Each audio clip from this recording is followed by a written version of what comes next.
Hello friends, welcome back to cinema explainer.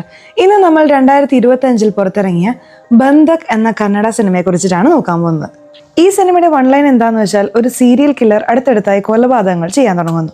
പോലീസിനെ വെല്ലുവിളിച്ചുകൊണ്ടാണ് അവൻ ഓരോ കൊലപാതകങ്ങളും ചെയ്യുന്നത്. താൻ ചെയ്യുന്ന കൊലപാതകങ്ങൾ വീഡിയോ എടുത്ത് ന്യൂസ് ചാനലുകൾക്ക് അയച്ചു കൊടുത്ത് കഴിയുമെങ്കിൽ എന്നെ പിടിക്ക് എന്ന തെമ്മാടിത്തത്തോടെ വെല്ലുവിളിച്ചിട്ടാണ് അവനിത് ചെയ്യുന്നത്. ഈ കേസ് അന്വേഷിക്കാൻ ഒരു ലേഡി പോലീസ് ഓഫീസർ വരുന്നുണ്ട്. അവരെയും ആ സൈക്കോ കില്ലർ കൊലപ്പെടുത്തുന്നു. പിന്നീട് എന്താണ് സംഭവിച്ചത്, ഇതിന് പിന്നിലുള്ള കില്ലർ ആരാണ് എന്നതൊക്കെയാണ് സിനിമയുടെ മൊത്തം കഥ. സിനിമയുടെ തിരക്കഥ നമ്മളെ കുറിച്ച് കുഴപ്പിക്കുന്ന രീതിയിലാണ് എഴുതി വെച്ചിരിക്കുന്നത്.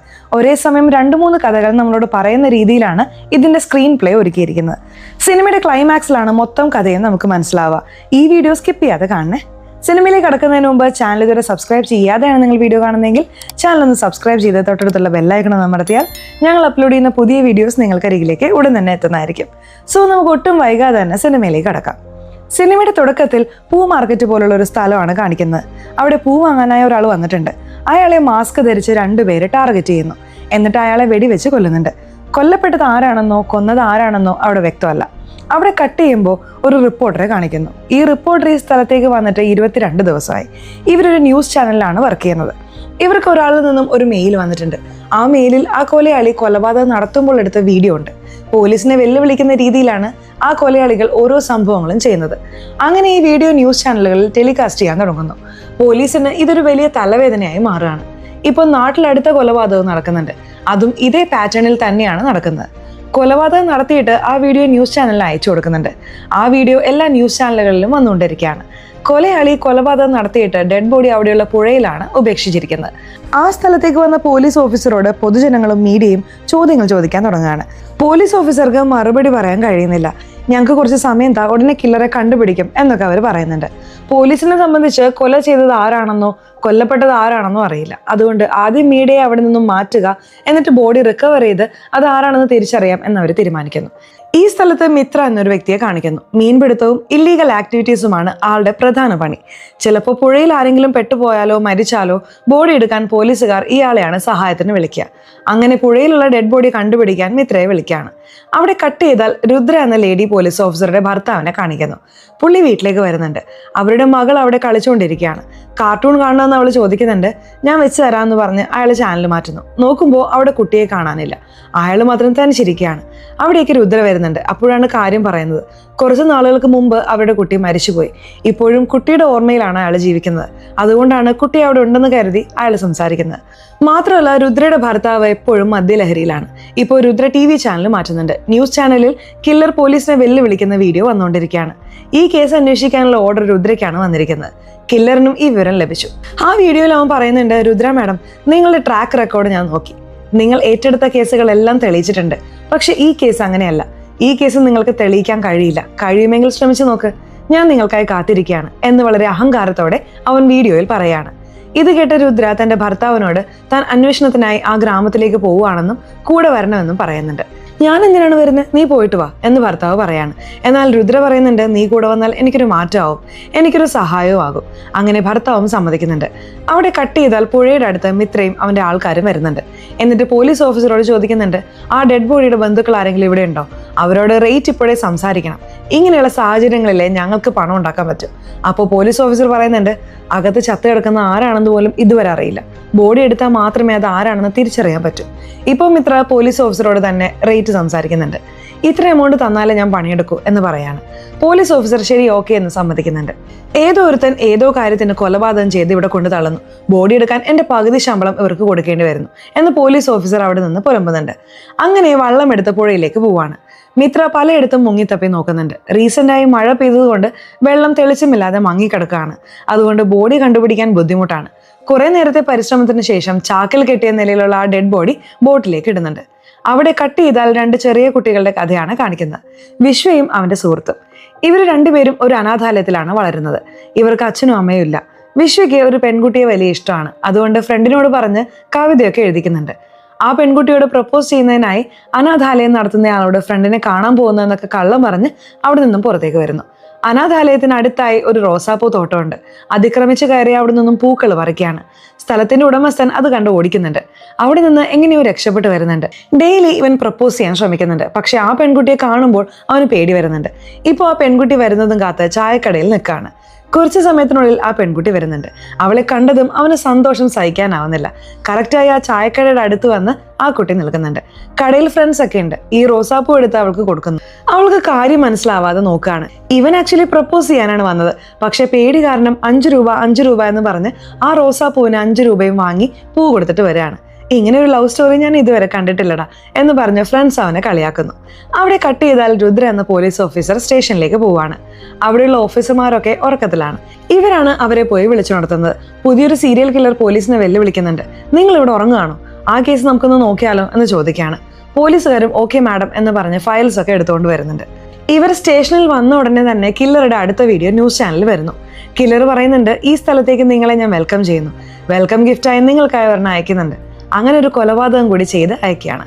കൊല്ലപ്പെട്ടയാളുടെ ബോഡി കിട്ടുന്നുണ്ട്. ക്രൈം സീൻ മാർക്ക് ചെയ്ത് അന്വേഷണം നടത്തുന്നു. ഫോറൻസിക് ഡിപ്പാർട്ട്മെന്റ് തെളിവുകൾ ശേഖരിച്ച ശേഷം ബോഡി പോസ്റ്റ്മോർട്ടത്തിന് അയക്കുന്നു. ഒപ്പം ഈ നാട്ടിലെ സെക്യൂരിറ്റി ഡബിൾ ഷിഫ്റ്റ് ആക്കാനും ഓർഡർ കൊടുക്കുന്നുണ്ട്. ഈ നാടിന് ഇപ്പോൾ പ്രൊട്ടക്ഷൻ കൂടുതൽ ആവശ്യമാണ്.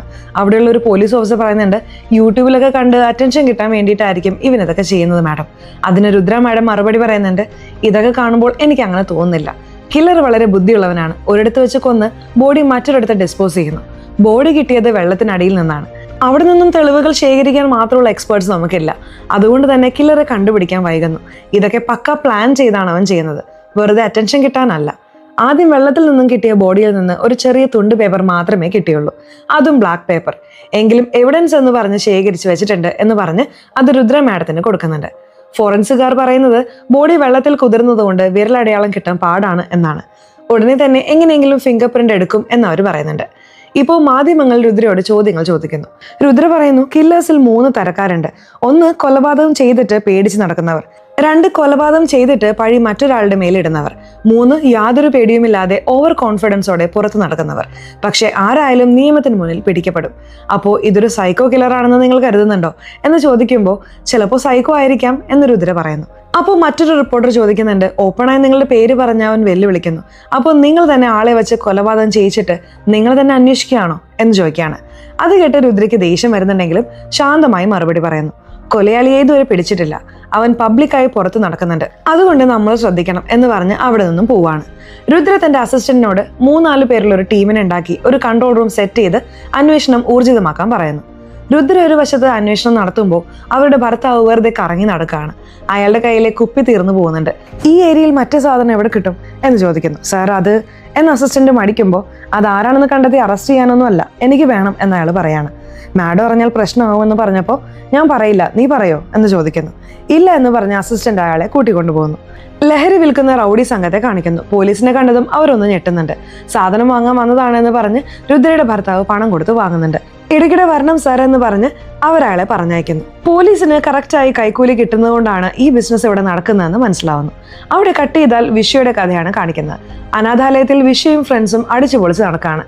അനാഥാലയം നടത്തുന്നയാൾ പറയുന്നു, എൻ്റെ വീടും സ്വത്തുക്കളും വിറ്റാണ് ഞാൻ ഈ അനാഥാലയം ഉണ്ടാക്കിയത്. നിങ്ങളാണെങ്കിൽ ഇങ്ങനെ കറങ്ങി നടക്കുന്നു, എവിടെ പോകും നിങ്ങൾ എന്നൊക്കെ ചോദിക്കുകയാണ്. വിഷയും കൂട്ടുകാരും അയാളെ കളിയാക്കിയിട്ട് അവിടെ നിന്നും പോവാണ്. അവിടെ ഒരു വയസ്സായ സ്ത്രീയുണ്ട്.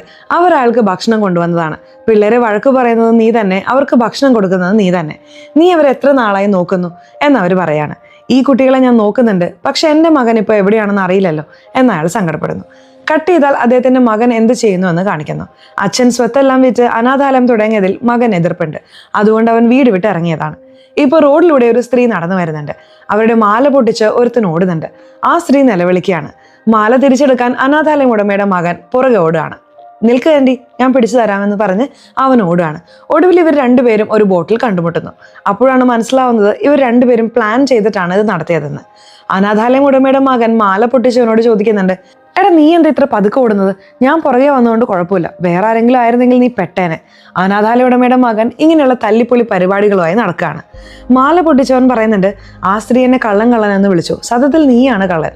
അപ്പോൾ മകൻ പറയുന്നുണ്ട്, എൻ്റെ അച്ഛൻ എന്നെ മര്യാദയ്ക്ക് നോക്കിയിരുന്നെങ്കിൽ ഞാൻ എന്തിനാണ് ഈ പണിക്ക് നിൽക്കേണ്ടത്? എൻ്റെ ജീവിതം നല്ലതായനെ. അപ്പോൾ കൂട്ടുകാരൻ ചോദിക്കുന്നുണ്ട്, നിന്റെ അച്ഛൻ നിന്നെ മാത്രമാണോ പെറ്റത്, അതോ 3 പിള്ളേരെയും കൂടിയാണോ എന്ന് ചോദിക്കുകയാണ്. ഇത് കേട്ട് അവന് ദേഷ്യം വരുന്നുണ്ട്. ആ 3 പിള്ളേരെ അടിക്കാൻ അവൻ അവിടെ നിന്ന് പുറപ്പെടുകയാണ്. കറക്റ്റായി ആ സമയത്ത് മാല നഷ്ടപ്പെട്ട സ്ത്രീ അവിടെ വരുന്നു. ഇവർ രണ്ടുപേരും അവിടെയുള്ള ഒരു വള്ളത്തിൽ ഒളിക്കുകയാണ്. അനാഥാലയം ഉടമ സ്വന്തം മകനേക്കാൾ ആ 3 കുട്ടികളെ സ്നേഹിക്കുന്നത് ഇവർക്ക് സഹിക്കുന്നില്ല. മറ്റൊരു വശത്ത് വിശ്വയും കൂട്ടുകാരും പുഴയിൽ കുളിക്കുകയാണ്. അപ്പോൾ അവിടേക്ക് അവരുടെ ഒരു സുഹൃത്ത് വരുന്നുണ്ട്. അവൾ വിശ്വയുടെ കയ്യിലുള്ള ലവ് ലെറ്റർ വാങ്ങി വായിച്ച് എന്താണ് ഇതൊക്കെ കവിതയോ എന്ന് ചോദിച്ച് കളിയാക്കാണ്. എന്നെ കളിയാക്കണ്ട, ഞാൻ പോവാണെന്ന് പറഞ്ഞ് വിശ്വ പോകാൻ ഒരുങ്ങുന്നു. എടാ അവിടെ നോക്ക്, ലക്ഷ്മി വന്നിട്ടുണ്ട് എന്ന് കൂട്ടുകാർ പറയുന്നു. അവൻ ഓടി വന്ന് നോക്കുന്നുണ്ട്. കൂട്ടുകാർ അവനെ വെള്ളത്തിലേക്ക് തള്ളിയിടുന്നു. തള്ളിയിട്ടതിന് ശേഷമാണ് മനസ്സിലാവുന്നത് സത്യമായിട്ടും അവിടെ ലക്ഷ്മി വന്നിട്ടുണ്ടെന്ന്. തുടർന്ന് വിശ്വ വൺ സൈഡായി അവളെ പ്രണയിക്കുകയാണ്. പലതവണ കാര്യം പറയാൻ ശ്രമിച്ചെങ്കിലും പേടി കാരണം നടക്കുന്നില്ല. അവിടെ കട്ട് ചെയ്താൽ ഇപ്പോൾ പ്രസന്റ് സിറ്റുവേഷൻ ആണ് കാണിക്കുന്നത്. ക്രൈം സീനിൽ നിന്നും കിട്ടിയ തെളിവുകളിൽ എക്സ്ട്രാ ഒരു വിരലടയാളം കിട്ടിയിട്ടുണ്ട്. അത് കില്ലറുടേതാണെന്ന് പോലീസ് സംശയിക്കുന്നുണ്ട്. ആ വിരലടയാളം ക്രിമിനൽ ഡേറ്റാബേസിൽ ചെക്ക് ചെയ്ത് നോക്കുമ്പോൾ അത് വീരജ് എന്നൊരാളുമായി മാച്ച് ആവുന്നുണ്ട്. വീരജ് എന്നാൽ കൊല, കൊള്ള, തട്ടിക്കൊണ്ടുപോകൽ എന്നിങ്ങനെ സകല പരിപാടിയുള്ള ഒരു റൗഡിയാണ്. അവനൊരു കേസിൽ ജയിലിലാണ്. പക്ഷെ ജയിൽ അവന് വീട് പോലെയാണ്. പൊളിറ്റിക്കൽ സപ്പോർട്ട് ഉള്ളത് കൊണ്ട് വിചാരിക്കുമ്പോൾ പുറത്തിറങ്ങും. ഇപ്പോൾ അവൻ ജാമ്യത്തിൽ പുറത്തുണ്ട്. രുദ്രയുടെ അന്വേഷണത്തിൽ വീരജാണ് ഈ കൊലകൾക്ക് കാരണമെന്ന് മനസ്സിലാക്കുന്നു. അവനെ അന്വേഷിക്കാൻ തുടങ്ങുകയാണ്. സിം കാർഡ്, IMEI നമ്പർ, അവന്റെ സുഹൃത്തുക്കൾ എന്ന് തുടങ്ങി എല്ലാവരെയും ചോദ്യം ചെയ്യാൻ ഉത്തരവിടുന്നു. അസിസ്റ്റന്റ് ഒരാളെ മീറ്റ് ചെയ്യുന്നുണ്ട്. അയാൾ ഒരു കഥ പറയാണ്.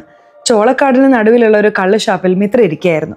മിത്ര തല്ലിയ ഒരാളുടെ അനിയൻ മിത്രയെ കൊല്ലാൻ അവിടെ ഒളിച്ചിരിപ്പുണ്ടായിരുന്നു. മഴ പെയ്യാൻ തുടങ്ങാണ്. അവിടേക്കൊരു ഗ്രൂപ്പ് വരുന്നുണ്ട്. അവരെ കണ്ടതും മിത്രയെ കൊല്ലാൻ വന്നവർ പേടിക്കുകയാണ്. വന്ന ഗ്രൂപ്പ് വീരജിന്റെ ആളുകളായിരുന്നു. ഷാപ്പുകാരൻ പണം കൊടുക്കാനുള്ളത് കൊണ്ട് അയാളുടെ മകളെ പിടിച്ചുകൊണ്ട് പോകാൻ വന്നതാണ്. അമ്മയാണെങ്കിൽ കരയാണ്. മിത്ര ഇതൊന്നും ശ്രദ്ധിക്കാതിരിക്കുകയാണ്. കയ്യിലിരുന്ന് ബീഡി തീർന്ന് കയ്യിൽ ചൂട് തട്ടുമ്പോഴാണ് അയാൾക്ക് ബോധം വരുന്നത്. കാര്യം മനസ്സിലായ മിത്ര ആ റൗഡികളെ എതിർക്കാണ്. അപ്പോൾ വീരജ് മിത്രയെ ഒരു അടി അടിക്കുന്നുണ്ട്. കഥ കേട്ടുകൊണ്ടിരുന്ന രുദ്രയുടെ അസിസ്റ്റന്റിന് രുദ്രയുടെ ഫോൺ വരുന്നുണ്ട്. കില്ലർ ഒരാളെ കൂടി കൊന്നിട്ടുണ്ട്, വിക്ടിം ആരാണെന്ന് തിരിച്ചറിഞ്ഞു എന്ന് രുദ്ര പറയാണ്. അപ്പോൾ കഥ പറഞ്ഞുകൊണ്ടിരുന്ന ആള് പറയുന്നുണ്ട്, ഒരു നിമിഷം സർ, മിത്ര ഒരു അടി വാങ്ങിയെന്നേ ഞാൻ പറഞ്ഞുള്ളൂ. മിത്രയുടെ കഥ കഴിഞ്ഞെന്ന് പറഞ്ഞില്ലല്ലോ. മിത്ര തിരിച്ചു എഴുന്നേറ്റ് അടിച്ചു എന്ന് പറയാണ്. ഒരിടത്ത് ഡെഡ് ബോഡി കിടക്കുന്നതായി വിവരം ലഭിക്കുന്നു. പോലീസ് അവിടെ പോവാണ്. നോക്കുമ്പോൾ പേപ്പറിൽ പൊതിഞ്ഞ നിലയിൽ വീരജിന്റെ ഡെഡ് ബോഡിയാണ് കാണുന്നത്. വീരജാണ് സീരിയൽ കില്ലർ എന്ന് പറഞ്ഞ് പോലീസ് അന്വേഷിച്ചുകൊണ്ടിരിക്കുകയായിരുന്നു. അവസാനം വീരജിനെയും ഒരുത്തൻ തീർത്തു. അവിടെ കട്ട് ചെയ്താൽ ഫോറൻസിക് ഡിപ്പാർട്ട്മെന്റ് രുദ്രയ്ക്ക് ചില വിവരങ്ങൾ നൽകുന്നുണ്ട്. ഇതുവരെ 3 കൊലപാതകങ്ങൾ നടന്നു. 2ഉം പക്ക പ്ലാനിങ്ങോടെ ചെയ്തതാണ്. പക്ഷേ മൂന്നാമത്തേത് എന്തോ ധൃതിയിൽ ചെയ്തതുപോലെ. 3 കൊലപാതകങ്ങളിൽ നിന്നും 3 കാര്യങ്ങൾ കിട്ടി. 1 ബുള്ളറ്റ്, 2 ഒരു empty പേപ്പർ, 3 ഒരു താക്കോൽ. അത് എന്തിന്റെ താക്കോലാണെന്ന് അറിയില്ല. കില്ലർ ഇതിലൂടെ എന്തോ കൺവേ ചെയ്യാൻ ശ്രമിക്കുകയാണ്. മറ്റൊരു വശത്ത് രുദ്ര മിത്രയെ കസ്റ്റഡിയിലെടുത്ത് ചോദ്യം ചെയ്യുന്നു. പുറത്ത് ഒരു പ്രതിയെ പിടിച്ചു വെച്ചിട്ടുണ്ട്. അവൻ വേദന സഹിക്കാനാവാതെ കരയുന്നത് ഉള്ളിൽ കേൾക്കണം എന്ന് രുദ്ര പറയുന്നു. കട്ട് ചെയ്താൽ ഫ്ലാഷ് ബാക്ക് ആണ് കാണിക്കുന്നത്. വിശ്വയുടെ കഥ. വിശ്വ പ്രപ്പോസ് ചെയ്യാൻ പോകുമ്പോൾ അവിടെ അനാഥാലയം ഓണറുടെ മകൻ ക്രിക്കറ്റ് കളിക്കുകയായിരുന്നു. ഇവര് ഗ്രൗണ്ടിലൂടെ പോയതുകൊണ്ട് കളി മുടങ്ങിയെന്ന് പറഞ്ഞ് അവൻ പ്രശ്നം ഉണ്ടാക്കാണ്. സോറി പറഞ്ഞിട്ടും അവൻ വിടുന്നില്ല. വിശ്വയുടെ കയ്യിൽ റോസാപ്പൂ കണ്ട്, നീ അത് അവൾക്ക് കൊടുക്കാനല്ലേ പോകുന്നത്? ഈ റോസാപ്പൂ ഞാൻ കൊടുക്കാം, അവൾ എന്റെ കൂടെ വരും എന്നവൻ പറയാണ്. വേറൊരുത്തൻ റോസാപ്പൂ ഞാൻ കൊടുക്കാം എന്ന് പറയുന്നു. ഇത് കേട്ട് വിശ്വയ്ക്ക് ദേഷ്യം വന്ന് അനാഥാലയം ഓണറുടെ മകനെ പൊതിരെ തല്ലാണ്. കട്ട് ചെയ്താൽ പ്രസന്റ് സിറ്റുവേഷൻ ആണ് കാണിക്കുന്നത്. മിത്രയെ പോലീസ് കസ്റ്റഡിയിൽ വെച്ച് തല്ലുകയാണ്. വീരജിനെ കൊന്നത് മിത്രയാണെന്ന് പോലീസ് കരുതാണ്. ഞാനാണ് കൊന്നതെങ്കിൽ ഇത്ര ഈസി ആയിട്ട് പിടി തരില്ലായിരുന്നു എന്ന് മിത്ര പറയാണ്. എത്ര അടിച്ചിട്ടും മിത്ര ഒന്നും പറയുന്നില്ല. കട്ട് ചെയ്താൽ വിശ്വയുടെ കഥയാണ് കാണിക്കുന്നത്. കുട്ടികൾ തമ്മിലുള്ള അടിപിടിയിൽ മുറിവ് പറ്റിയിട്ടുണ്ട്. അനാഥാലയം ഓണർ മരുന്ന് വെച്ച് കൊടുക്കുകയാണ്. എനിക്കൊന്നുമില്ല എന്ന് പറഞ്ഞപ്പോൾ ഓണർ അവനെ തല്ലുകയാണ്. എന്നിട്ട് സമാധാനിപ്പിക്കുന്നു. ഇനി മുതൽ ഞാൻ പറയുന്നത് കേട്ടേ നടക്കാവൂ എന്ന് അദ്ദേഹം പറയാണ്. മിത്രയും കൂട്ടരും കസ്റ്റഡിയിൽ ഇരിക്കുമ്പോൾ തന്നെ പുറത്ത് മറ്റൊരു കൊലപാതകം നടക്കുന്നു. അത് വേറെ ആരുമല്ല, കേസ് അന്വേഷിച്ചിരുന്ന രുദ്ര മാഡമാണ് കൊല്ലപ്പെട്ടത്. ഇവർ കസ്റ്റഡിയിലായതുകൊണ്ട് ഇവർക്ക് ഇതിൽ പങ്കില്ലെന്ന് മനസ്സിലാക്കി പോലീസ് അവരെ വിട്ടയക്കുന്നു. ഇപ്പൊ മിത്രയും ഫ്രണ്ട്സും ഒരു ഹോട്ടലിൽ ഇരിക്കുകയാണ്. ചെറിയ പണികളൊക്കെ ചെയ്ത് ഇങ്ങനെ പോയാൽ മതിയോ? വലുതായി എന്തെങ്കിലും ചെയ്ത് സെറ്റിൽ ആവണം എന്നവർ തീരുമാനിക്കുന്നു.